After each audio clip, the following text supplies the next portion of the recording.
thought, wouldn't it be cool to do a review of this little Penny Joe 1984 Porsche 911,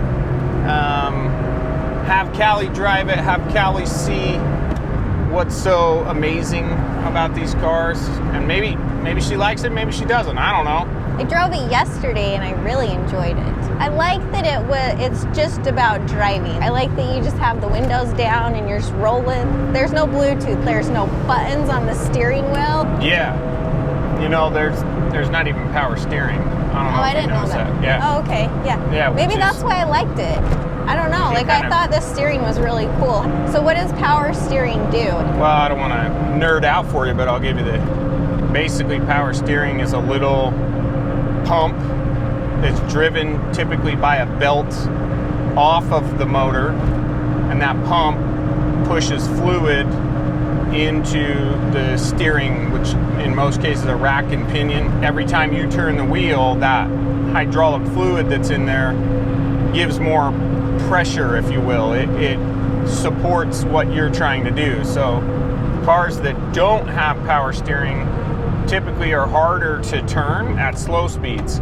But okay. You know, when you have a car like this, that lack of power steering actually makes it so that you feel everything.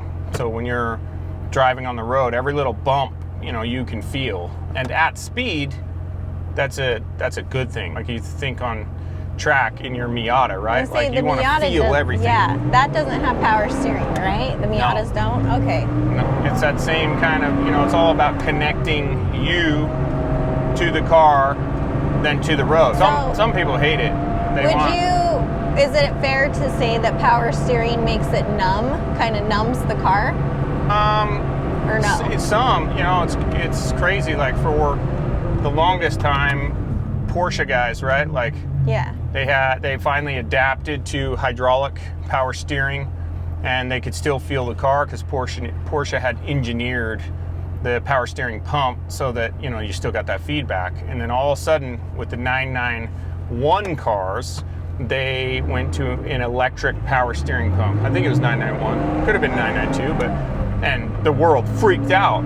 But in reality, when you drive it, the car still feels good, right? Like you can feel the car. Not that the power steering makes it numb, but some manufacturers don't do power steering very well. So does the 86, that has power steering? Yeah, it does. Right? Every car made, like, let's say in the 2000s has power steering, right? Not every car, but the majority of them, yeah. Like it's pretty, like you can't really get a car now without power steering. Okay. Yeah. What else is different about this that newer cars don't have? It has the all-important 3 pedals and this weird little stick thing in the middle that you have to move to select gears. That is rare to find these days. Yeah. Okay. Like, I mean, think about it. Almost everything has an automatic gearbox or a dual clutch. Even sports cars, you know, dual clutch, and that's not the same as you know, you being engaged in driving the car. I will say, you have to shift. I like the way you have to shift. What did you call it? What kind of shift is it? The transmission is a 915 transmission. Okay. So for Porsches, it is a very reliable transmission, but it has linkage all the way back here, and it's like if it gets out of, I'll say out of sync, really it's out of tune, then it's hard to shift, and so you can't select gears as easy, and you know, it makes people frustrated. They go to select the gear and it like doesn't want to go in, and so people will get upset with it. But if you know how to adjust the transmission, it's an awesome transmission. I think that's what I liked about it though. The gears, you had to like find them and get it into gear. It wasn't like you just you're just driving, you push in. Like you have to focus on the drive. You put it in, you know you got it in, and you're going. And see, it's like satisfying. Yeah, it is. It's definitely not a transmission where you just jump in and you're like, no problem. Like you have to know You don't have one where they hand on are. the phone, None the of other that. one driving, and then you None of shift, that. kind of, you know, the elbow, Yeah. phone, elbow, and you're like shifting.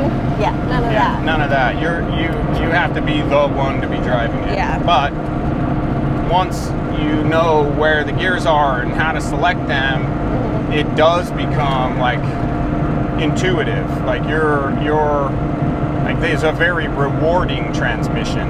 One, you know, I'll call it a quirk with old air-cooled cars. It's like perfect temperature right now, 70 degrees outside, but these things don't really have AC. Like, if you look at this, you know, that's the AC. So it's one of these. I think it could be this one, possibly. This is a fan, and yep. I've never ever figured out how to work the AC in this, and even if it did work, it's not going to work well. So you have to roll down the windows a little bit, but that's okay. Even in the summertime, whatever, it's almost like a motorcycle or something, you know? How fast 0 to 60? Slow, way slow. Like 5 seconds? I mean, I'm sure originally it was probably close to 6 seconds. Okay. In safari mode with dirt tires and it's old, there's no 0 to 60 times I'm doing. Okay, who would win, this or the GR 86? The GR, Really? for sure. Like when you say win, Like for a light and we race. the GR, absolutely. Really? This is a rest of the world car, so ROW is what they call it. This wasn't a US car, so this was delivered in Europe and then came to United States. So it had more horsepower. Originally it had like, the US cars had like 207 horsepower. This had 247 horsepower. So like 40 more, right? Quite a bit. But that is not currently what it has. There's no way. It's got 97,000 miles on it. You know, it doesn't have 247 horse. That's about the same horsepower as the GR86, right? Yeah. Well, for now, until I tune Right, it. until you do some stuff to it. Yeah. Keep watching because it's happening. Okay, since you're new to air-cooled cars, Yes. you have to know where to fuel it. Okay, Okay. it's not back here. Fuel filler is right up here. Okay. Okay. So yeah, that doesn't work. Yeah. This little knob right here releases it. Oh, I see. Okay. So if you're ever, you know, pulling up to something, you can pretty much just reach out the window if you want. Plus, since it's an older car, you don't want to put ethanol fuel in it. All right, so we just put some fuel in. If any car had to be sold, it wouldn't be this one. If you had to drive it every day and it was the only car you had, you would still make it work. It'd become a family assault vehicle. Somehow we'd fit 2 kids in the back. And the doodle, I mean, Oh, you know, and I got the doodle. pictures of the co-pilot Magnus in this seat growing up. Like, It's true, and he was a wee lad. yeah, this is not mansplaining or anything. This is legit, just like one air-cooled nerd to another, okay, on how the car needs to be shifted. First gear, see, you can do it without grinding, right? Okay, yes. So you go neutral, straight up to first, okay? When you let the clutch out, it's hardly any throttle. See that? Yep. And then even then, fully off. See how my foot's all the way off? Yes. We can go, we can be a little spirited right here even.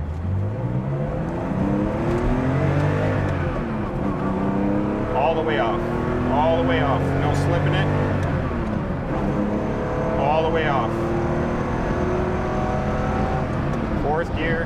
Now when we go back down the gears, you're gonna have to rev it.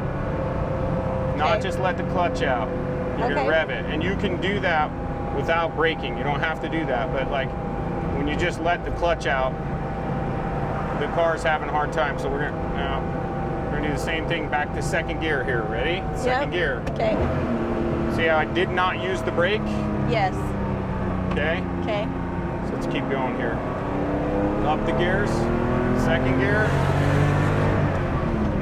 To 3rd gear. swapping change. time. I don't know Let's if I- move this seat I up. don't know if I like this side.